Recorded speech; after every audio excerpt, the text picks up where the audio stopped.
जी का खालसा वाहिगुरू जी की फतेह। जिमें आप संगतां नूं पता है कि इस चैनल ते संत बाबा जरनैल सिंह जी खालसा भिंडरां वाले महापुरखों का लड़ीवार जीवन वीडियोस के राही अपलोड किया जाता है। तो अज इस वीडियो में महापुरखों का जन्म ਅਤੇ महापुरख बचपन ਦੇ ਵਿੱਚ ਕਿਹੋ ਜਿਹੇ ਕਾਰਜ ਕਰਿਆ ਕਰਦੇ ਸਨ ਉਹਨਾਂ ਬਾਰੇ ਆਪ ਜੀਆਂ ਦੇ ਨਾਲ ਜਾਣਕਾਰੀ ਸਾਂਝੀ ਕਰਾਂਗੇ। मोगे तो कस्बा बाघा पुराना लंघ के मुख सड़क के उपर गुरु नानक कॉलेज वाले पोलीटिकल कॉलेज गुरु तेग बहादुरगढ़ आउंदा है। इत्थों सज्जे पासे मुड़ के 2 किलोमीटर ते पिंड रोडे स्थित है। इत्थे मीरी पीरी दे मालिक साहिब श्री गुरु हरगोबिंद साहिब जी ने अपने मुबारक चरण पाए हुए सन। शुरू तो ही ये नगर पंथक सरगर्मियां नाल जुड़िया होया है। इस नगर विच ही 20वीं सदी के महान सिख दमदमी टकसाल के 14वें मुखी सिख दिलों की धड़कन कहनी ते करनी दे पूरे महान सूरवीर संत जरनैल सिंह जी खालसा का जन्म 2 जून 1947 ਨੂੰ बाबा जोगिंदर सिंह जी के घर माता निहाल कौर जी की कुखों होया।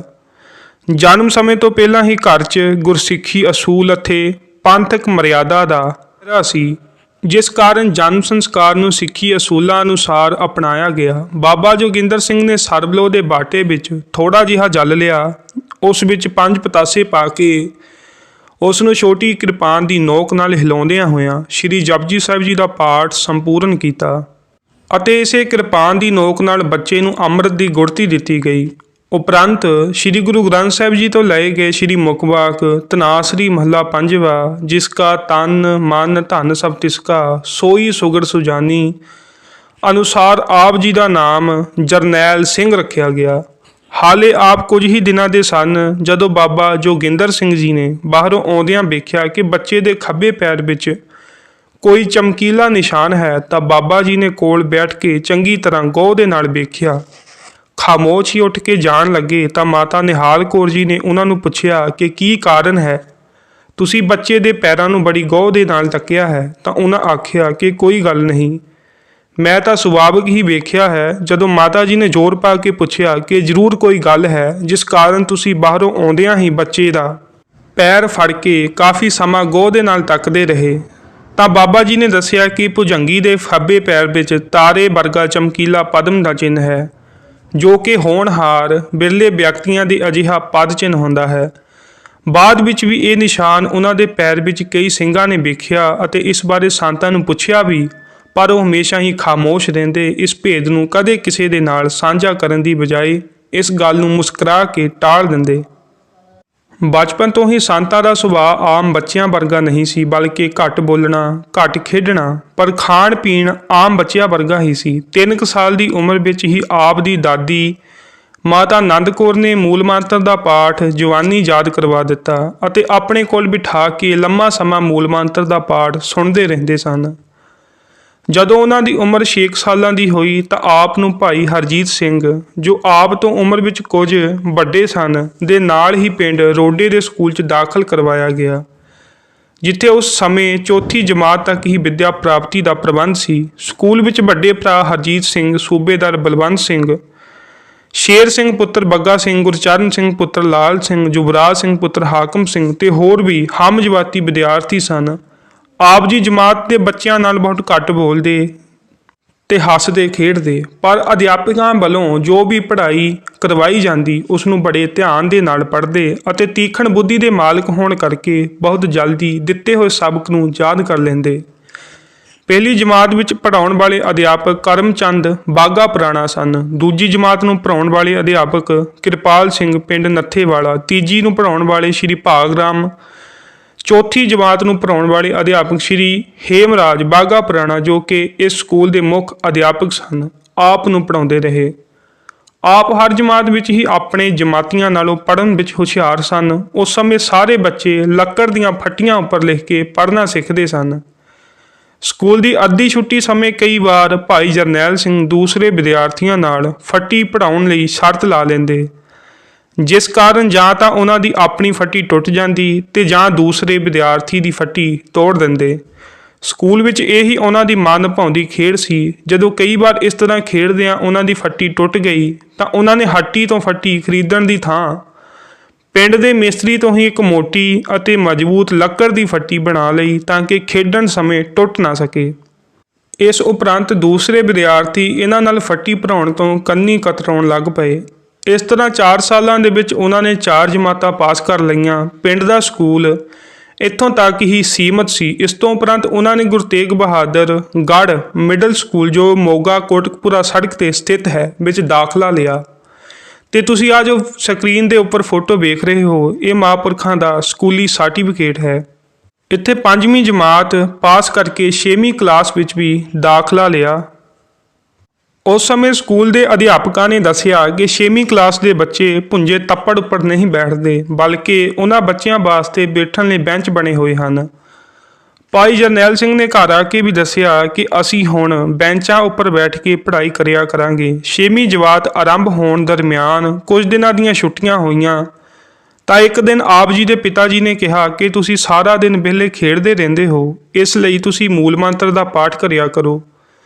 ਉਸ ਦਿਨ ਤੋਂ ਹੀ ਮੂਲ ਮੰਤਰ ਦਾ ਪਾਠ ਕਰਨਾ ਸ਼ੁਰੂ ਕਰ ਦਿੱਤਾ। ਸਹਿਜੇ ਸਹਿਜੇ ਐਸਾ ਬੈਰਾਗ ਪੈਦਾ ਹੋਇਆ ਕਿ ਲੰਮਾ ਸਮਾਂ ਪਾਠ ਹੀ ਕਰੀ ਜਾਇਆ ਕਰਨ। ਕੁਝ ਦਿਨਾਂ ਵਿੱਚ ਹੀ ਨਾਮ ਸਿਮਰਨ ਦੇ ਰਸ ਕਾਰਨ ਭਾਵਨਾ ਐਸੀ ਬਣੀ ਕਿ ਮਨ ਵਿੱਚ ਪੱਕਾ ਇਰਾਦਾ ਕਰ ਲਿਆ ਕਿ ਹੁਣ ਪਾਠ ਹੀ ਕਰਨਾ ਹੈ ਤੇ ਅੱਗੇ ਪੜ੍ਹਾਈ ਨਹੀਂ ਕਰਨੀ। ਉਹਨਾਂ ਨੇ ਇੱਥੇ ਹੀ ਸਕੂਲੀ ਵਿੱਦਿਆ ਨੂੰ ਤਿਆਗਣ ਦਾ ਮਨ ਬਣਾ ਲਿਆ। ਇਸ ਸੰਬੰਧੀ ਉਹਨਾਂ ਨੇ ਆਪਣੇ ਪਿਤਾ ਬਾਬਾ ਜੋਗਿੰਦਰ ਸਿੰਘ ਜੀ ਨੂੰ ਦੱਸਿਆ ਕਿ ਮੈਂ ਸਕੂਲ ਵਿੱਚ ਹੋਰ ਅੱਗੇ ਨਹੀਂ ਪੜ੍ਹਨਾ ਚਾਹੁੰਦਾ, ਇਸ ਤੋਂ ਅੱਗੇ ਮੈਂ ਗੁਰਬਾਣੀ ਪੜ੍ਹਨੀ ਚਾਹੁੰਦਾ ਹਾਂ, ਇਸ ਕਰਕੇ ਮੇਰੇ ਲਈ ਗੁਰਬਾਣੀ ਸਿੱਖਿਆ ਦਾ ਪ੍ਰਬੰਧ ਕੀਤਾ ਜਾਵੇ। ਬਾਬਾ ਜੋਗਿੰਦਰ ਸਿੰਘ ਜੀ ਪਹਿਲਾਂ ਹੀ ਗੁਰਮਤ ਦੇ ਧਾਰਨੀ ਹੋਣ ਕਾਰਨ ਸੰਸਾਰੀ ਵਿੱਦਿਆ ਨਾਲੋਂ ਗੁਰਮਤ ਵਿੱਦਿਆ ਨੂੰ ਸ਼੍ਰੇਸ਼ਟ ਸਮਝਦੇ ਸਨ, ਤਾਂ ਇਸ ਲਈ ਉਹਨਾਂ ਨੇ ਭਾਈ ਜਰਨੈਲ ਸਿੰਘ ਜੀ ਨੂੰ ਆਪ ਗੁਰਮਤ ਵਿੱਦਿਆ ਪੜ੍ਹਾਉਣੀ ਸ਼ੁਰੂ ਕਰ ਦਿੱਤੀ। ਸਭ ਤੋਂ ਪਹਿਲਾਂ ਗੁਰਮੁਖੀ ਦੀ ਮਹਾਰਨੀ ਪੜ੍ਹਾਈ ਗਈ, ਉਪਰੰਤ ਸ਼੍ਰੀ ਜਪਜੀ ਸਾਹਿਬ ਜੀ ਦੀ ਸਾਂਥਿਆ ਪੜ੍ਹਾਈ ਗਈ, ਪਰ ਰੋਜ਼ਾਨਾ ਉਤਨੀ ਹੀ ਸਾਂਥਿਆ ਪੜ੍ਹਾਈ ਜਾਂਦੀ ਜਿੰਨੀ ਉਹ ਆਸਾਨੀ ਦੇ ਨਾਲ ਜ਼ੁਬਾਨੀ ਯਾਦ ਕਰ ਲੈਂਦੇ। ਇਸ ਤਰ੍ਹਾਂ ਸਾਂਥਿਆਂ ਦੇ ਨਾਲ ਨਾਲ ਉਹਨਾਂ ਨੇ ਸ਼੍ਰੀ ਜਪਜੀ ਸਾਹਿਬ ਜੀ ਦਾ ਪਾਠ ਜ਼ੁਬਾਨੀ ਯਾਦ ਵੀ ਕਰ ਲਿਆ। ਦੂਜੇ ਪਾਸੇ ਜਦੋਂ ਆਪ ਕਈ ਦਿਨ ਸਕੂਲ ਨਾ ਗਏ ਤਾਂ ਸਕੂਲ ਦੇ ਅਧਿਆਪਕ ਸਰਦਾਰ ਨਿਰਮਲ ਸਿੰਘ ਬੁੱਧ ਸਿੰਘ ਵਾਲਾ, ਜਿਨ੍ਹਾਂ ਨੇ ਉਹਨਾਂ ਨੂੰ 5ਵੀਂ ਜਮਾਤ ਪੜ੍ਹਾਈ ਸੀ, ਅਤੇ ਅਧਿਆਪਕ ਸਰਦਾਰ ਕਰਤਾਰ ਸਿੰਘ ਜੋ ਕਿ ਇਸ ਮਿਡਲ ਸਕੂਲ ਦੇ ਮੁੱਖ ਅਧਿਆਪਕ ਸਨ, ਨੇ ਬਾਬਾ ਜੋਗਿੰਦਰ ਸਿੰਘ ਨੂੰ ਪਿੰਡ ਆ ਕੇ ਇਸ ਬਾਰੇ ਪੁੱਛਿਆ ਕਿ ਕੀ ਕਾਰਨ ਹੈ ਤੁਸੀਂ ਜਰਨੈਲ ਸਿੰਘ ਜੀ ਨੂੰ ਪੜ੍ਹਾਈ ਤੋਂ ਹਟਾ ਲਿਆ ਹੈ। ਉਹਨਾਂ ਇਹ ਵੀ ਦੱਸਿਆ ਕਿ ਜਰਨੈਲ ਸਿੰਘ ਬਹੁਤ ਚੇਤਨ ਦਿਮਾਗ ਹੈ, ਇਹ ਪੜ੍ਹਨ ਵਿੱਚ ਬਹੁਤ ਹੁਸ਼ਿਆਰ ਹੈ ਅਤੇ ਉੱਚ ਵਿੱਦਿਆ ਪ੍ਰਾਪਤ ਕਰ ਸਕਦਾ ਹੈ, ਇਸ ਲਈ ਇਸ ਨੂੰ ਪੜ੍ਹਨ ਤੋਂ ਨਾ ਹਟਾਇਆ ਜਾਵੇ। ਤਾਂ ਬਾਬਾ ਜੋਗਿੰਦਰ ਸਿੰਘ ਨੇ ਅਧਿਆਪਕਾਂ ਨੂੰ ਬਹੁਤ ਪ੍ਰੇਮ ਨਾਲ ਦੱਸਿਆ ਕਿ ਇਸ ਨੂੰ ਪੜ੍ਹਨ ਤੋਂ ਅਸੀਂ ਨਹੀਂ ਰੋਕਿਆ, ਬਲਕਿ ਇਹ ਖੁਦ ਹੀ ਸੰਸਾਰੀ ਵਿੱਦਿਆ ਵੱਲੋਂ ਹਟ ਕੇ ਗੁਰਮਤ ਵਿੱਦਿਆ ਪ੍ਰਾਪਤ ਕਰਨੀ ਚਾਹੁੰਦਾ ਹੈ ਅਤੇ ਅਜਿਹੇ ਸੰਸਕਾਰ ਕਿਸੇ ਭਾਗਾਂ ਵਾਲੇ ਬੱਚੇ ਦੇ ਮਨ ਵਿੱਚ ਹੀ ਪੈਦਾ ਹੁੰਦੇ ਹਨ। ਇਸ ਗੱਲ 'ਤੇ ਅਧਿਆਪਕਾਂ ਨੇ ਹੈਰਾਨੀ ਪ੍ਰਗਟ ਕੀਤੀ ਕਿ ਇੰਨੇ ਹੁਸ਼ਿਆਰ ਅਤੇ ਸਮਝਦਾਰ ਬੱਚੇ ਨੂੰ ਵਿੱਦਿਆ ਤੋਂ ਰੋਕਣਾ ਉਚਿਤ ਨਹੀਂ, ਪਰ ਬਾਬਾ ਜੀ ਨੇ ਉਹਨਾਂ ਨੂੰ ਸਮਝਾਇਆ ਕਿ ਗੁਰਮਤ ਵਿੱਦਿਆ ਪ੍ਰਾਪਤ ਕਰਨ ਲਈ ਵੀ ਸਿਆਣਪ ਅਤੇ ਉਜਲ ਬੁੱਧੀ ਦੀ ਜ਼ਰੂਰਤ ਹੁੰਦੀ ਹੈ।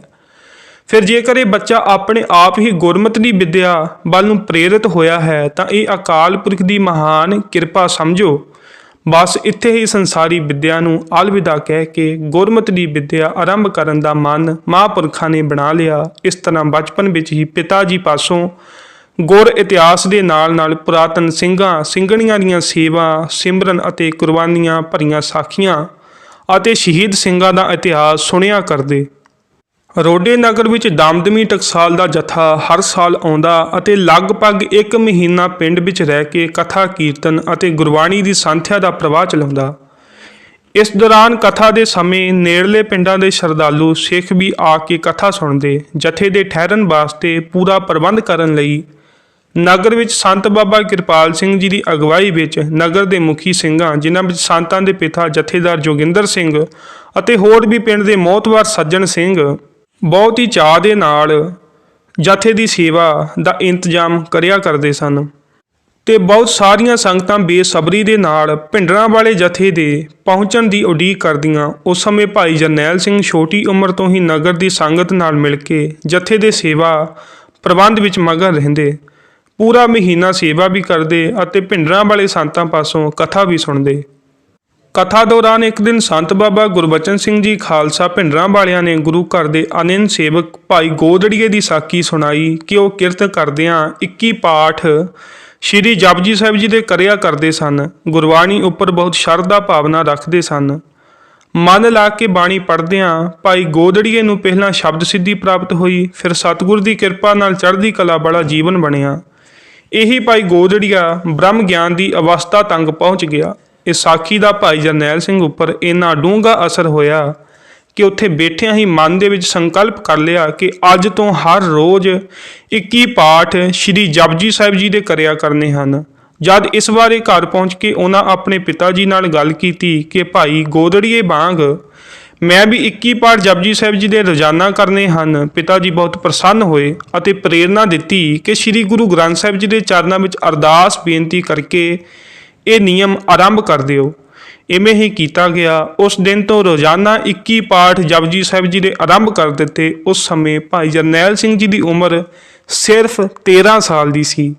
ਉਹ ਦਿਨ ਭਰ ਖੇਤੀ ਦਾ ਕੰਮ ਕਰਦੇ, ਮੱਝਾਂ ਚਾਰਦੇ ਅਤੇ ਨਾਲ ਸ੍ਰੀ ਜਪਜੀ ਸਾਹਿਬ ਜੀ ਦੇ ਪਾਠ ਕਰੀ ਜਾਂਦੇ।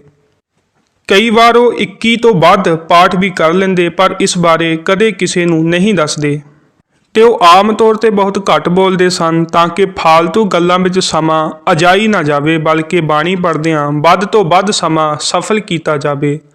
ਸਤਿਗੁਰੂ ਜੀ ਦੀ ਬਾਣੀ ਦਾ ਐਸਾ ਪ੍ਰਭਾਵ ਪਿਆ ਕਿ ਉਹ ਕਈ ਵਾਰੀ ਖਾਣਾ ਪੀਣਾ ਵੀ ਭੁੱਲ ਜਾਂਦੇ। ਬੱਚਿਆਂ ਨਾਲ ਮਿਲ ਕੇ ਗੁੱਲੀ ਡੰਡਾ ਜਾਂ ਖੁੱਦੋ ਖੁੱਡੀ ਖੇਡਣਾ ਤਾਂ ਬਹੁਤ ਦੂਰ ਦੀ ਗੱਲ ਰਹਿ ਗਈ ਸੀ। ਦਿਨੋਂ ਦਿਨ ਬਾਣੀ ਦੀ ਅਜਿਹੀ ਰੰਗਤ ਚੜ੍ਹਦੀ ਗਈ ਕਿ ਆਪ ਇਸ ਰੰਗਤ ਵਿੱਚ ਹੋਰ ਵੀ ਮਸਤ ਹੁੰਦੇ ਗਏ।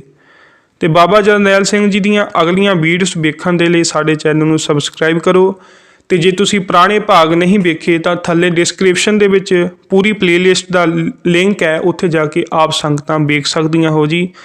ਤੇ ਚੈਨਲ ਨੂੰ ਸਬਸਕ੍ਰਾਈਬ ਜ਼ਰੂਰ ਕਰਿਓ। ਵਾਹਿਗੁਰੂ ਜੀ ਕਾ ਖਾਲਸਾ, ਵਾਹਿਗੁਰੂ ਜੀ ਕੀ ਫਤਿਹ।